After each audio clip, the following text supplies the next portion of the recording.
God.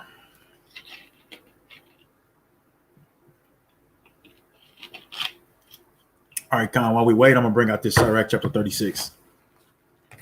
So this is Sirach chapter 36, right? If you're familiar with Sirach chapter 36, it's a prayer for the downfall of your enemies, right? So we're going to bring this out because this is what we should be doing on a daily basis. When we make our prayers, is praying for the downfall of this wicked society, this wicked kingdom, right? So this is Sirach chapter 36 and 1. It says, have mercy upon us, O Lord God of all, and behold us, and send thy fear upon all the nations that seek not after thee.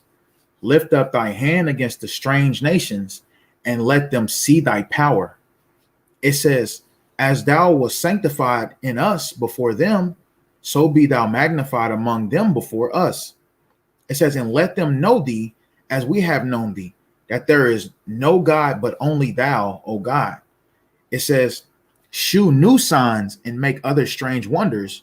Glorify thy hand and thy right arm, that they may set forth thy wondrous works. It says, raise up indignation and pour out wrath. Take away the adversary and destroy the enemy. Make the time short. Remember the covenants and let them declare thy wonderful works. It says, let him that escape be consumed by the rage of the fire, and let them perish that oppress the people. It says, smite and sunder the heads of the rulers of the heathen that say there is none other but we. Gather all the tribes of Jacob together and inherit thou them as from the beginning. So first and foremost, I want to give all praise, honor, and glory to the Most High God, Yahweh, Bahashem, Hamashiach, wa Malak, Yahweh Shah. Right. So what we're going over today is don't partake in it. We know today is supposed to be, well, tomorrow, because they go by a different time than we do. Tomorrow will be so-called Christopher Columbus Day. So what I want to do, I got a couple of books that's going into the history of Christopher Columbus, right? Because they put them in the schools. We understand that we got a little bit of history on Christopher Columbus. Well, one thing they was leaving out is how wicked this man was. He was just as wicked as the rest of them, those wicked men that when they came over here and slaughtered the native Indians, our brothers, man. So I just want to go over a little history. It's not going to be a long lesson. I just want to go over a little history. So like you. All right, so Khan. So the first thing I want to bring out, this book, right? That's going into the history of Christopher Columbus, right? So this is page 13 in Conquistadors and Pueblos. It says, the admiral of the ocean sea failed in his bold attempt to reach the East Indies by sailing westward across the Atlantic Ocean, right? This is what history teaches us also. It says, to the end of his life, Christopher Columbus was bewildered by the discoveries he had made in the New World, right? That's what they got on the back of the dollar bill, right? Novus Order Seclorum. That means New World Order, right? It says, for here on lushly beautiful islands were none of the wonders of Cathay, which is China. It says, so alluringly described by Marco Polo, here were no markets and no seaports during a brisk business in the sale and transport of luxuries, and particularly of the rich spices that Europeans craved, right? It says, on the strange islands, Columbus had discovered Cuba, Jamaica, Hispaniola, Puerto Rico. It says, and many others, right? And that's why he's named after Columbia. That's what Columbia comes from. It comes from Christopher Columbus. Christopher Columbus, he has a high school in Miami, Florida, right? He even has a statue in the Americas. But we know that this man was a cruel man. We know this already, right? So we see what they promote. We see, man, hey, they tell us to forget about slavery, but then they go and have a Christopher Columbus Day, or they have a day of 9/11. This is the thing that they promote. But it says, he had seen nothing but a green wilderness inhabited by tribes of naked people who lived in grass huts. So this was the history of our people, because they strayed away from the law, statutes, and commandments, them coming over here, right? As time went by, they start turning into barbarians. That's why when you go into the history of the Mayans and the Incas and the Aztecs, they was practicing that, man, eating brains, drinking blood, worshiping the sun and the moon. They was doing those kind of things because they lost the heritage as time went on. They start forgetting. right? But it says, hopefully at first that he had reached the Indies, he called them Indians. So this is where the term come, because he was trying to reach East India, but he didn't. So this is what he called them when he seen them. They was naked people and he called them Indians. It says, and the islands on which they lived, the West Indies, racked by doubt, he finally came to believe that he had discovered another world. It says, but he could not bring himself to admit that he had not come to some part of the Orient, reasoning that the lands he had seen must be somewhere near the East Indies. It says he thought of the possibility of their being connected by a strait, and on his fourth and last voyage, right? So he kept coming and leaving. It says in 1502, I think his first land was like 1492, but it says in 1502, Columbus sailed along the shores of Central and South America, right?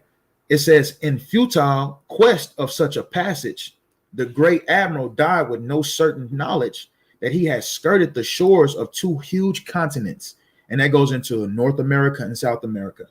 It says, and with no knowledge whatsoever that a vast, and the word vast means new world, it says that a vast ocean lay beyond to the west, but in daring the perils of the sea of darkness, he made one of the greatest voyages of all times. And that's why you have Christopher Columbus Day, because you got Juan Ponce de Leon that was right there with him. So why don't he have a day, right?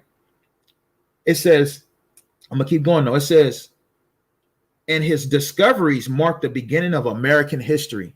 That's why they have Christopher Columbus Day, because he supposedly discovered America, found America, right? And this is where, you know, and even in the scriptures where Esau said that where the Most High said, they shall build, but I shall tear it down, right? This is the beginning of their, that they shall continue but a short space, that it talks about in Revelations chapter 17, right? And we're going to get that in a second. But it says, Spanish conquest and colonization of the islands began soon after Columbus' discoveries, right? It says, and Juan Ponce de Leon assumed leadership as the first of the conquistadors. He had sailed with Columbus on his second voyage to America in 1492. In the years between 1502 and 1504, he took part in the conquest of Hispaniola, and he was made governor of the island. Then in 1508, he conquered the island of Puerto Rico. It says he conquered, right? So they didn't find nothing. They came and stripped them away from our native brothers, the Northern Kingdom, right? This is what they try to skip out in history about Christopher Columbus and who he had with him, right? It says, it says, then in 1508, he conquered the island of Puerto Rico, right? And Puerto Rico goes in the port of riches, because it's going to tell you in the next passage, that's what they was wanting, man, from the natives. That's what they made the natives work for. Like they made the Negroes, they made us work for sugar, tobacco, salt. They made us cotton. They made us work for those kind of things. But they made the Northern Kingdom look for gold, silver, diamonds. It's two different things, but this is how they got rich and wealthy, right? But it says, he conquered the island of Puerto Rico and ruled as its governor until 1512.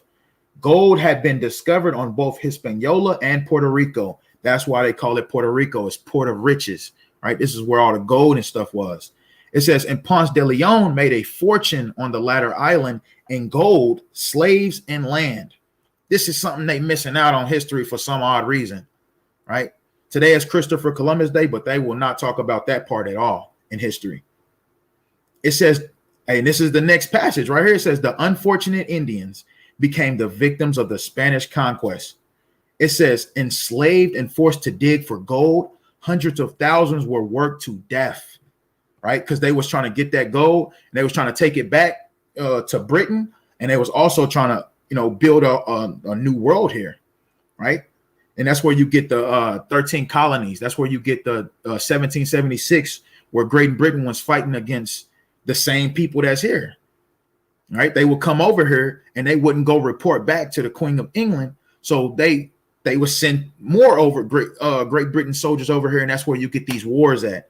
And that's where you get these peace treaties that the 13 colonies set up with the natives. And then after they defeated the Britain, they would break it and they would conquer the natives, breaking all the peace treaties, right? But it says the unfortunate Indians became the victims of the Spanish conquest, enslaved and forced to dig for gold. Hundreds of thousands were worked to death, killed, or shipped as slaves to Spain, right? We already went over that also. Deuteronomy 28 and 68, they fit that curse also. It says when they were almost exterminated, right, their Spanish masters began to import Negro slaves from Africa to work on the plantations and in the gold mines. So there you have it, man. So, hey, let's go to, I want to get 2nd Ezra chapter 13 and 40 right quick, right? Because the Northern Kingdom, they made an agreement that they would come over here and serve the Most High. The Most High helped them get over here, but they didn't. They started losing their inheritance. They started participating in sacrifices to devils, basically. So the Most High sent Christopher Columbus over here, right? Christopher Columbus thought he was going to China. So it was all the Most High God who planned this out, right? And when he got over here, man, it made him even happier than going to China. For real. This is 2nd Ezra chapter 13 verse 40. It says, those are the 10 tribes which were carried away prisoners out of their own land in the time of Osea the king, whom Salmanasar the king of Assyria led away captive, and he carried them over the waters, and so came they into another land. Verse 41. But they took this counsel among themselves, that they would leave the multitude of the heathen and go forth into a further country where never mankind dwelt. Right. So that's the meat of the scripture right there. They took this counsel among themselves, the leaders, the rulers of the Northern Kingdom. They took this counsel among themselves that they would leave the multitude of the heathen. That means run away, right? Flee from the heathen and go forth into a further country where never mankind dwelt. So Christopher Columbus didn't discover anything. They was already here. They was the first ones here, the Northern Kingdom. And it tells you that in Hosea 1 too. And it said that Judah will be right behind them coming over here. And we just read that also, that they imported Negro slaves from Africa to work on plantation and in gold mines. So it all fits perfectly with the history and the scriptures. But keep going. God, verse 42, that they might, it's like it, verse 42, that they might there keep their statues, which they never kept in their own land. Verse 43. Right. That's the whole reason they went into captivity to the Assyrians, because they didn't want to keep the law, statutes, commandments. The Northern Kingdom wanted to make priests out of the Northern Kingdom when we already had priests. But go ahead. God, 2nd Ezra 13 and 43, it says, and they entered into Euphrates by the narrow passage of the river. Go ahead. Verse 44, for the Most High then shewed signs for them and held still the flood till they were passed over. So there you have it. The Most High obviously agreed with that counsel that they had, and he helped them get over here. But keep going. Verse 45, for through the country there was a great way to go, namely of a year and a half, and the same region is called Arzareth. Arzareth. And you can Google it and it tell you Arzareth is America, right? Because there's a lot of people that think that this is not talking about the Northern Kingdom coming over here. So you have to explain what Arzareth, why is it everybody has this understanding that Arzareth is America, right? So I want to pull out a couple things though, right quick, because you have, and this is how you link it up, man. Like I said, Christopher Columbus, that's where it goes back into Colombia. It was named after Christopher Columbus. So we know that when we read these books like Conquistadors and Pueblos or the Devastation of the Native Indians, hey, these books is accurate, right? So go to Psalms 49 and 11 right quick. Because when they got here, like Juan Ponce de Leon, it said that he was made governor of the island. So there's somewhere over there that's named after him. We know that. Everything they do, they name it after themselves, right? Go ahead, though. This is Psalms chapter 49, verse 11. Their inward thought is that their houses shall continue forever, and their dwelling places to all generations. Hey, and that's why they keep building, and keep building, and they naming it after them, right? But go ahead, finish that. God, verse 11. Their inward thought is that their houses shall continue forever, and their dwelling places to all generations. They call their lands after their own names. They call their lands after their own names. Even the schools, like I said, you got a school in Miami, Florida right now. It's called Christopher Columbus. You got a statue of Christopher Columbus. You got Christopher Columbus Day. And we about to get into some things that Christopher Columbus was actually doing, man, and it was wickedness. So why would you give a wicked man for a God-fearing nation? Why would you give this specific man his own day when he did nothing but give the indigenous people of his land hell, man? He gave them hell, right? So, hey, like I said, they name it after like Washington, D.C. That was named after George Washington. Oklahoma. You got Okla, which is red, Homa, nation, which is Indian territory. So we know that the Warren and all that, that's there, right? And then you have, like I said, you have Columbia, which is named after Christopher Columbus, right? The fact of their army is built off of the war between, the 13 colonies and the natives, man. The foundation of the U.S. military was waged off the war of Gad and Reuben. Right. So let's go to Revelation chapter 20:1 now. And I can keep going, man, because it's history. Like you got I got a couple things written down. You got Louisiana. That goes back to King Louis the 14th. He was a French king. Like I said, you got the French, you got the English, and you got the Spanish. So you got the French king Louis, which goes back to Louisiana. You have Wisconsin, which was a French explorer. His name was Jacques Marquette, right? You got Illinois. He's a French. It goes back to Lewina, I think that's his name. And then you got New Hampshire, which goes back to an English captain, John Mason, which goes back to a country that's in a county that's in England. You got Rhode Island, which goes back to a Dutch explorer, which is Adrian Block. New York goes back to James II of England, the Duke of York. That's what they called him. Pennsylvania, which was an English writer, William Penn. They name all of the names after them. It's right here. I can keep going. And then you got Indiana, which is the land of the Indians. But go ahead, read that. God, this is Revelation 20:2. Start at 1. God, this is Revelation chapter 20, verse 1. And I saw an angel come down from heaven, having the key of the bottomless pit and a great chain in his hand. Right. So we all have to understand, and we all know what the bottomless pit is. The bottomless pit goes into Europe. The whole place of Europe is the bottomless pit. Why? Because they lack resources. They lack everything. That's why it's called a bottomless pit. Is nothing. It's nothing good about a bottomless pit.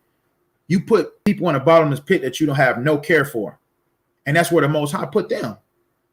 That's why it's called the bottomless pit, the abyss. But keep going. God, verse 2.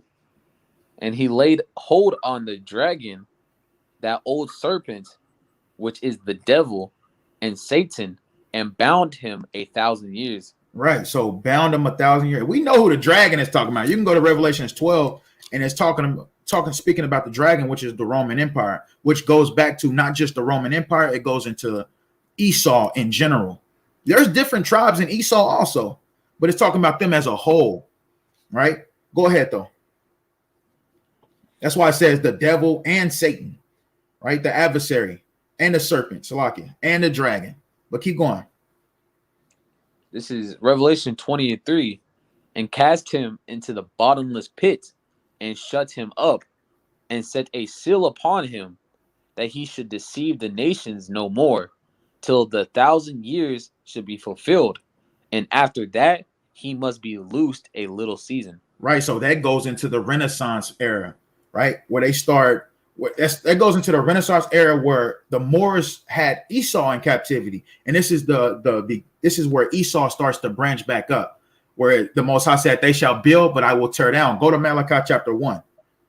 This is where the Most High starts to bring them back up, man, where they have that short time again, right? And it starts with Christopher Columbus coming over here, the new world, their new world. Right, like I tell you, Esau is the end of the world, and Jacob is the beginning of it that follow. It's not talking about literally the end of the world. It's talking about the end of their world. But when they came over here, this was the beginning of that new world. God, Malachi, what? 1 and 1. This is Malachi chapter 1, verse 1. It says, "The burden of the world," it's like the burden of the word of the Lord to Israel by Malachi. Verse 2, "I have loved you, saith the Lord. Yet ye say, wherein hast thou loved us? Was not Esau Jacob's brother, saith the Lord? Yet I loved Jacob." Keep going.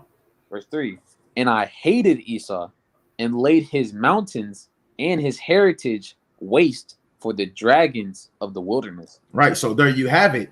He's telling you, I loved you, but I hated Esau. That's why I put him in the mountains. That's why they're called Caucasians, man. But Esau, that base man Esau, the Most High raised him up because we decided to follow after them, dealing with the Greek and the Roman Empire. That's why you had our people saying, we have no king but Caesar. It goes back to the 12 Caesars that was in Rome. So the Most High was like, all right, I'm going to put you over them. And this last time, it's going to be the horriblest, if that's a word. And it was. This is the horriblest captivity we've ever been in, because every other captivity we know who we was. This one, they completely stripped us from our heritage, right? This one in the beginning of the Greek, right? But keep going, though. God, verse 4, Malachi 1 and 4, "Whereas Edom saith, we are impoverished, but we will return and build the desolate places. Thus saith the Lord of hosts, they shall build, but I will throw down, and they shall call them the border of wickedness, and the people against whom the Lord hath indignation forever." Right, and that's what happened, man. They was impoverished, and they said we will return and build the desolate places, and that's exactly what you've seen happen. America's the greatest. Let's be honest here. America is the greatest country right now. Well, not at this moment, but at a point in time, it was the greatest country. Nobody could mess with, because they had a seal to be able to have that rulership. They the most base people on earth. How is they able to rule? It's because the Most High set them right there, man. For real, man. Straight up. And like the elder said, man, that's how you know there's a God, for the Most High, for these base people that come from the Caucasus Mountains to be over the greatest people on earth. Right? Everybody followed us, but somehow these people ruling over us with rigor, and they deceived us to make us follow them. We want to be like Esau. Go ahead, Salaki. The ones that were burrowing under a bush. Crazy. Right. Like he said, the ones braying under the bush. They went from braying under the bush to being in rulership of the whole entire planet, man. But this is their last go around, because the prophecy, it was prophecy for them to rule for a short space, man. It tells you that in Revelation 17, I believe it is. Let me see. Revelation chapter 17.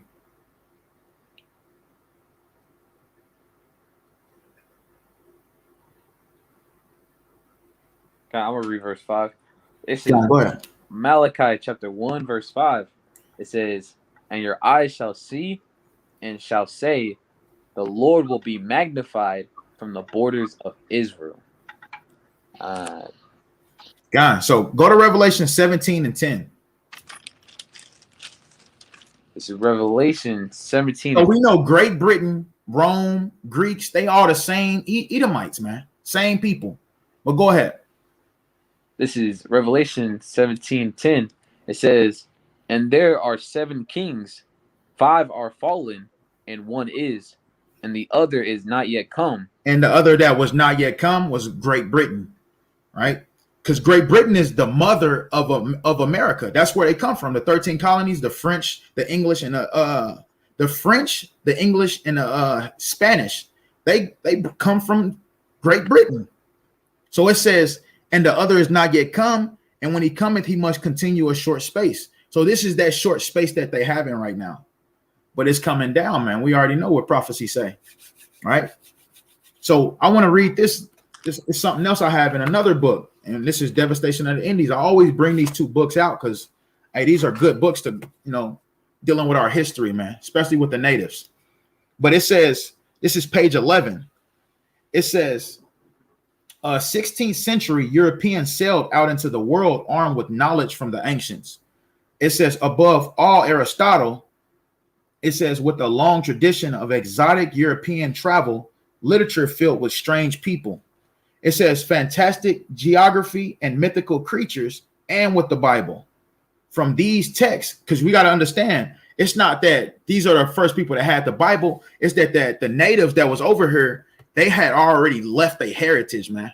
They are already over here being barbarians, right? Drinking blood. They was already doing that. So them being, and we talking about the youth of them, right? The elders who knew the Bible, and they already died off, right? And they wasn't teaching the young that. Right, they was trying to do something new. Right, so when they came over with the Bible, they was looking at, they teaching them the Bible. They thought that this was the correct way, man, and it wasn't.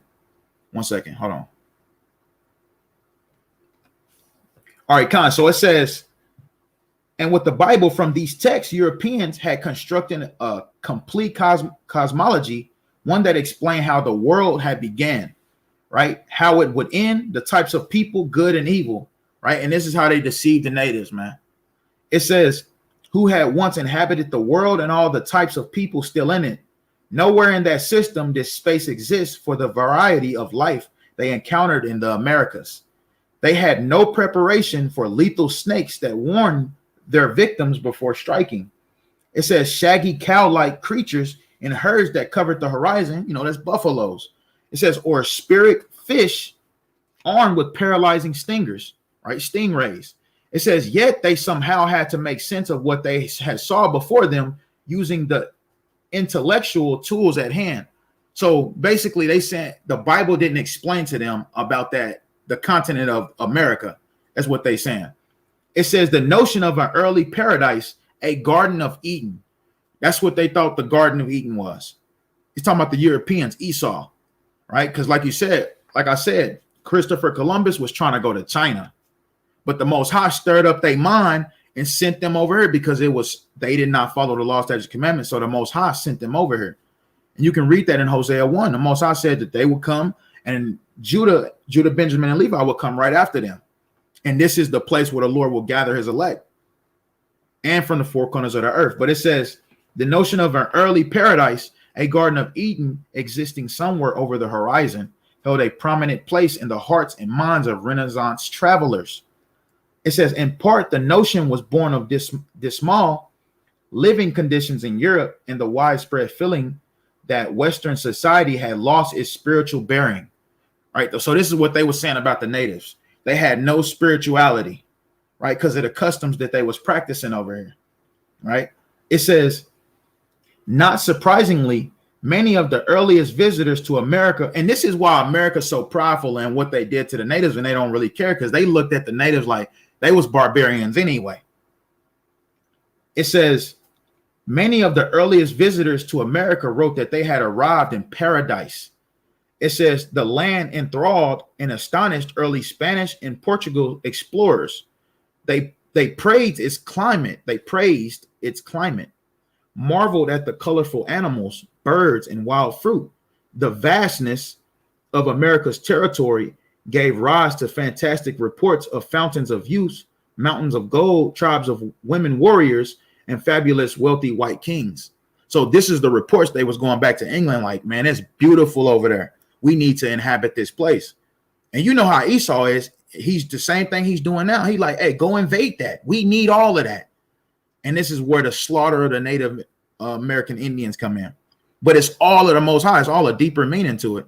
The natives didn't follow the customs of the Most High when they came over here. So the Most High stirred up the minds of Esau, got them lost, brought them over here.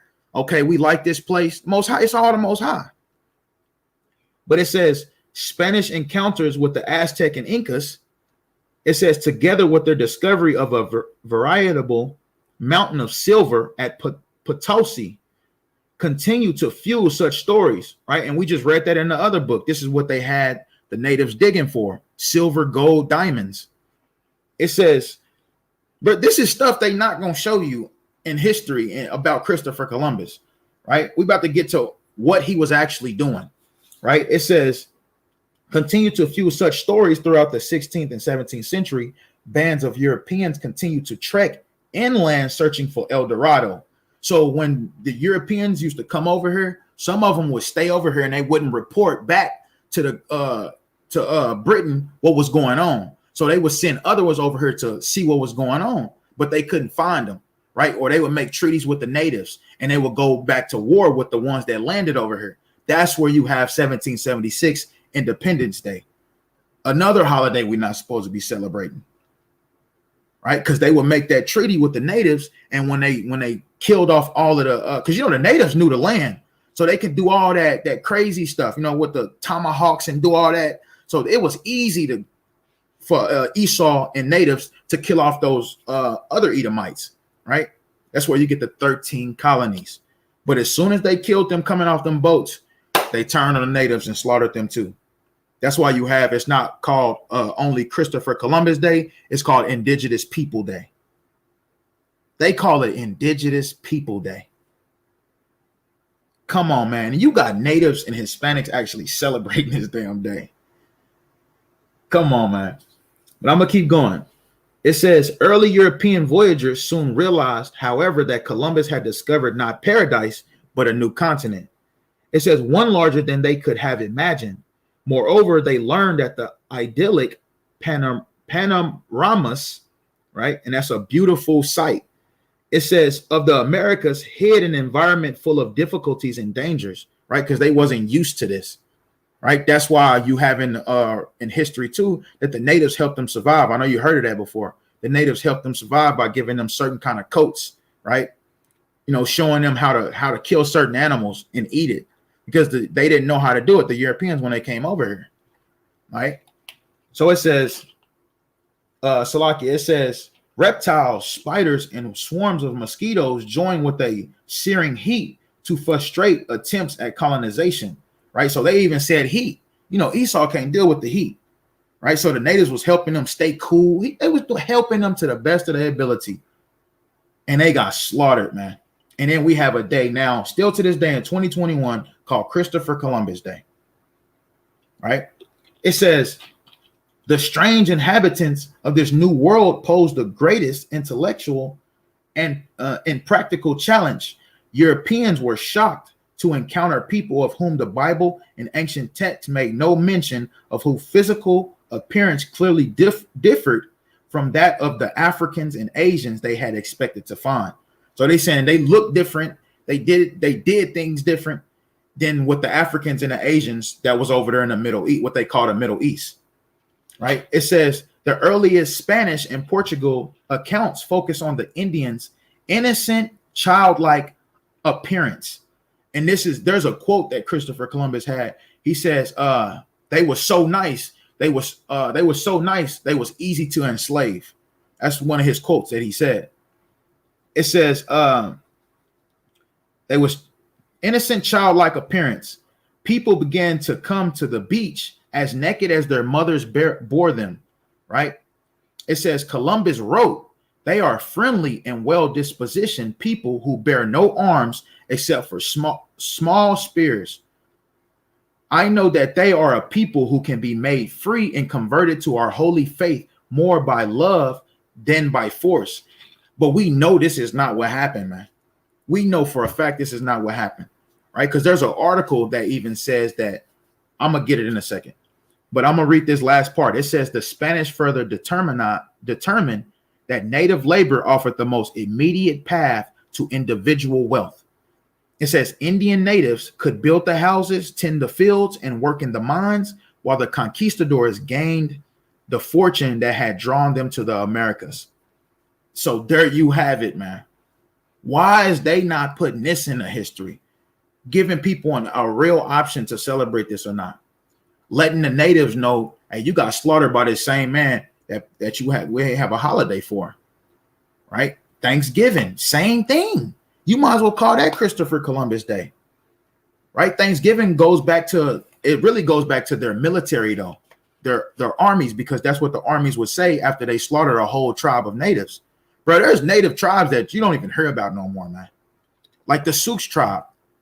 Show me, I know they're out there, but it's rare to see Sioux tribe brothers, man, or the Sioux tribe. It's rare, man. It's rare to see the Navajo. You hear about Cherokee. You hear about Cherokee. You got Cherokee. You got Seminole. You got Cherokee, Seminole, Creek. They call it the 5 civilized tribes. Why? Because they was the ones who actually took on the customs of the 13 colonies willingly. No force, no nothing. That's why you have all kind of Edomites claiming Creek, Cherokee, and Seminole. It says, let me get this. Hold on 1 second. Salaki, could you go ahead. The title of the book in case somebody wanted to get the information from it? Right. So you have the water for that. You have the first book I got, and I always bring this out. You got Conquistadors and Pueblos, and then you have another book. It's called The Devastation of the Indies, and it speaks about Christopher Columbus in these books, man. Right. So let's get First Thessalonians 5 and 4.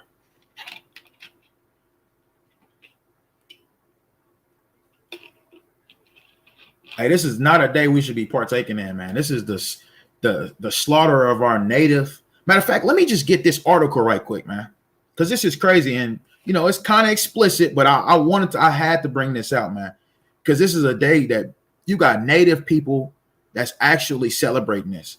So this is one of the crazy facts that Christopher Columbus that they had on history. So it says Christopher Columbus.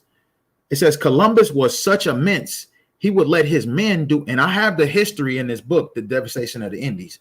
I did a lesson not too long ago about it, all the things that was in this book. I didn't get to touch on everything, but I got enough. And it's in this book. I can go into this book and actually prove it. But it says Columbus was such a mince, he would let his men do whatever they wanted with the natives they captured. One of his men and a childhood friend of Columbus, Michel de Cuneo, described in a letter how he raped a native woman, right? And like I said, it's in the books. It's factual. We know that. It says, while I was in the boat, this is part of the letter, while I was in the boat, I captured a very beautiful Caribbean woman, right? Whom the said Lord Admiral gave to me, right? Because we know that they was trading, buying, selling, and trading women also, and children, right? It says, when I had taken her to my cabin, she was naked, right? And we just read that in the book, that they was naked as their mother bore them, right?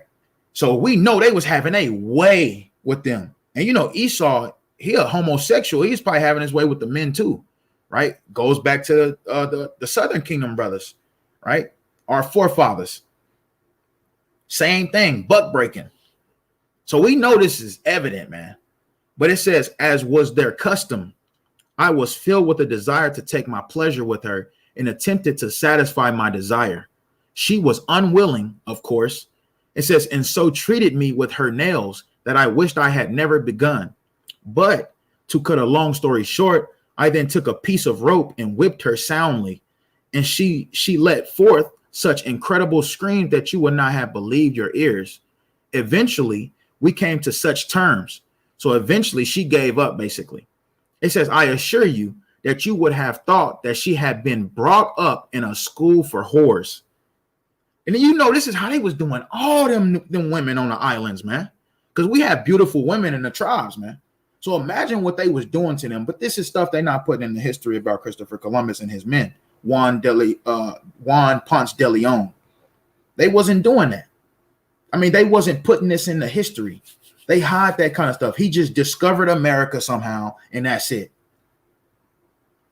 Right? So I got another one. This is what Christopher Columbus said. He says, as soon as I arrived in the Indies on the first island which I found, I took some of the natives by force in order that they might learn and might give me information of whatever there is in these parts. Right? We just read that in a book also. And they would ship them back to Spain when they went back to Spain to show forth the gold, the diamonds, and all of that, right? They would have slaves that they took back too, right? So it says, they do not bear arms and do not know them. For I showed them a sword. They took it by the edge and cut themselves out of ignorance. They have no iron. Their spears are made of cane. They would make fine servants. This is what he said. With 50 men, we could subjugate them all and make them do whatever we want. And that's exactly what you see, man. That's where you have boarding school. They make them do whatever, man. They make them do whatever. But hold on one second.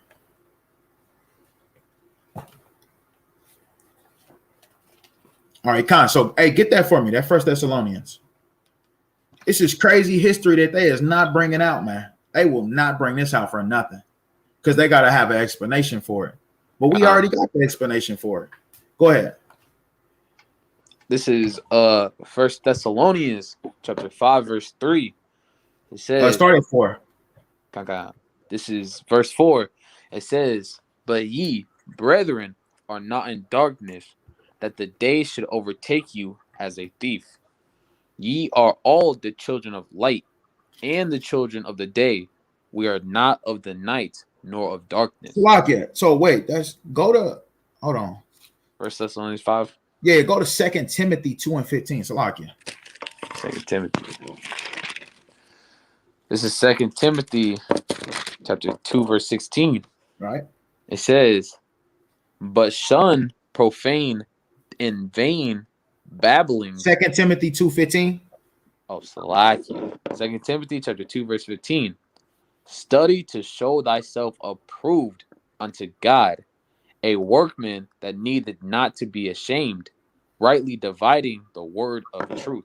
Right. So you have to be able to divide the word of truth, but there's another important thing that you have to know too. You have to know history.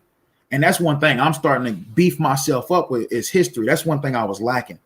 But now that I go into this history and you can match it up with the scriptures, you unstoppable. They cannot come up with a good lie enough to tell us different, man, because we can link it up with these scriptures, right? Like the brother just posted, look, right here, beautiful scripture, man. And it goes perfectly, right? Like when I said earlier that they buy, sell, and trade the women also. I got this beautiful Caribbean woman for some wine or whatever. But it says Joel 3 and 3, and they have cast lots for my people and have given a boy for an harlot and sold a girl for wine that they might drink. Straight up, man. And we see it in the history, man. This is what they did. This is things they will not talk about in the history. Antoine Smith, Shalom, Maksalakia. Shalom, shalom. Hey, but this is in the history, man. So the scriptures tell us to study to show ourselves approved. So that they can't say nothing, any kind of lie against our people, man. That's our job, to study to show ourselves approved, to actually go into this history, to actually go into these scriptures and link them up together, man. Right. So go to 1 John 2 and 15. Let's get this classic scripture. Classic scripture. This is 1 John chapter 2, verse 15. It says, love not the world, neither the things that are in the world. If any man love the world, the love of the Father is not in him. Right, because look what the world is following. Look what the world is following. The slaughter of our native Indian brothers, man. They're following this. They're going to celebrate this. Thanksgiving that's coming up. They're going to celebrate it. What is Thanksgiving about? You can go ask any of your family members. You'd be like, hey, so what is Thanksgiving about? They're not going to be able to explain it to you. They're not going to be able to dissect that the turkey is symbolic for the head. The stuffing is symbolic for their organs. And the cranberry sauce is symbolic for their blood. And they do this ritual every year. Now, we're not saying, of course, you can eat turkey. You can eat stuffing. You can eat cranberry sauce. But that specific day, that's what it's about, man.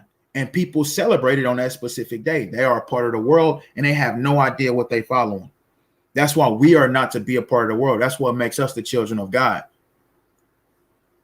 Hey, and this is serious, man. You might look at it as it's just a holiday, but no, it's way deeper than that, man. they're still carrying on this ritual of slaughtering 80 million people. And that's just what they got, the count that they have. Right? They used to do horrible things to our people. We can go in these books and prove it all day, man. It's explicit stuff, man. And they pretty soon they're gonna do the same thing. History repeats itself, right? We see them with the brothers is doing lessons about the ships docking, the ships stuck in the middle of the ocean. That's the same thing they did in 70 AD, man. Same thing. They cut off our food and water supply, they starved us out, and then they invaded us. Same thing, man. Same thing. God, the brother said, that's why I don't celebrate Thanksgiving no more. All praises to the Most High, man. That is very important. That's an honorable thing. All praises. Like, even though people gonna hate you for it, people gonna look at you like you crazy. Like people, like I still catch hell from not letting my kids. You're not gonna let your kids celebrate Christmas? No, you're not even about to give my kids a present. Nah. Why you wait? Why you wait one side of the year to give my kids something? You're talking about family members. Why this specific day? Because you was told to do that. Just like you was told to celebrate Thanksgiving. Go have your own Thanksgiving. Why you got to do it when they tell you? Right? Why you got to celebrate Christopher Columbus? They had nothing to do with you. Even when you look at those state fairs that they have about it, or those rallies they come together, man, them be mostly Edomites. But then you do see indigenous people like the Northern Kingdom there, and they be celebrating it. They be celebrating it, man. Our people gotta wake up, man. You celebrating the slaughter of your own people. And one thing I noticed about the Hispanics and the natives, like I asked them about what they think about their people at the border, and they'll tell you, like, shit, that ain't me. That's all that matters to them. Is it not them? And I'll let them know, like, pretty soon it is gonna be you, just because you don't care. For sure, man. What he say? He says, when I go to get into the deep property of telling people to God, don't love everyone, my family, it's like they literally hate me. Oh yeah, definitely. They gonna hate you. Hey, that's you fulfilling prophecy though. Be prepared for that. Be prepared for what comes with it also, man. But the Lord is gonna save you though. You already know the Lord is gonna deliver you out of those troubles, man. They sharpen they whet their tongues against you. And they ain't gonna be able to do nothing against you though, man. Said the Lord. God. Also, it's like it says, suffer for Christ's sake. Right, it tell you to suffer for Christ's sake. Hamashiach suffered when he was rebuking them, man. You got to follow those footsteps. Right, Philippians 1:29, man. So, Khan, let's get one more. Let's get James 4:4.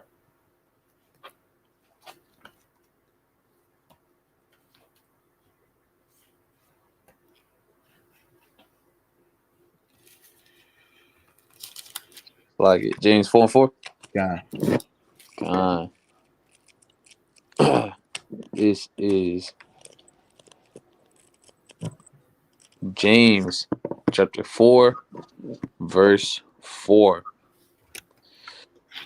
And it says, ye adulterers and adulteresses, know ye not that the friendship of the world is enmity with God? Whosoever. It says enmity. That means hatred. So the friendship of the world, you celebrating holidays, birthdays, you doing really, when you catch yourself doing the same thing the world does. Now, there's some common things like we eat, we lay down together. Those are common things, of course. But we're talking about participating in certain rituals, man, that you have no idea what it goes back to, or you do and you just don't care. You just want to turn up. That's the friendship that you have with the world. And it says it's enmity with the Most High, which is hatred. But go ahead. Come. Know ye not that the friendship of the world is enmity with God? Whosoever therefore will be a friend of the world is the enemy of God. Man, that's straight like that, man. You got two precepts, right? Under two witnesses shall every matter be established. You have John saying it and you have James saying it, to not be friends with the world. And this is a common, even Christians in Christianity, I'm gonna say. Christians in Christianity, the investigation, the Inquisition, they know this scripture, but they got a whole different mind when it comes to these scriptures like it means something else. It says what it says. Don't be friends with the world. Don't be partaking in what the world partake into. Like they about to have a rally for this Christopher Columbus. Let's see how many. You probably got Israelites gonna pull up there and celebrate that, man. Crazy. I'm talking about brothers that know they Israelites. That's gonna go celebrate that. You know, they try to slither in there, they acting like they about to go, you know, try to wake their people up there. Next thing you know, they buying food and they chilling. Don't think that ain't happening, man. But Con, let me get this last precept, man. Let me close out. So this is Sirach chapter 33 and 17. It says, consider that I labor not for myself only, but for all them that seek learning. So that's why we put these lessons together, man. For the ones that seek learning, so that they can take these lessons and go and teach the next person, man. And we can get the hell out of here, man. Make sure you read that Sirach chapter 36, 1 down to 11. It's a prayer for the downfall of your enemies. You're supposed to be praying that this kingdom be destroyed. It tells you that in Sirach 25. That's a great thing to see the downfall of your enemies. Right? So let's get to what this brother say. He said, as soon as I got to tell Anissa, it's the damn devil. It's like they turned into my enemy for sure. In other words, they agree with slavery happening, but it seemed like they just under a cover. They will support Esau. Hey, but you got to understand though, one thing for sure, Esau, this is sorcery and witchcraft that he put on people, man. That's a big part of why they still follow these things. Like I give you an example. They make, Esau do stuff to make you lust after, what you make the eyes lust. Let's just use that. Like one of the elders said, they say you'll be watching a Taco Bell commercial. You'll be just watching TV, chilling, doing your thing. And you'll see a Taco Bell commercial, and next thing you know, you want Taco Bell. That's sorcery and witchcraft. So that's why they promote Six Flags, Disneyland. They promote these things. They put it on a commercial in your face so you will lust after those things. And then you have the mindset, us being poor, you start to think, I don't want to leave until I at least go get to Disneyland, or I at least get to do this, or at least travel over here. That's when you start carrying. But Con, you got something, Zion? A lot. All right, Con, man. Hey, so Lord willing, somebody was edified with this lesson. I want to give all praise, honor, and glory to the Most High God, Yahweh, Hashem, Mashiach, Mamalak, Yahweh Shah, and to the 12 tribes out here doing this work in truth and sincerity, man. Death to this wicked kingdom. Death to Christopher Columbus. God. Shalom.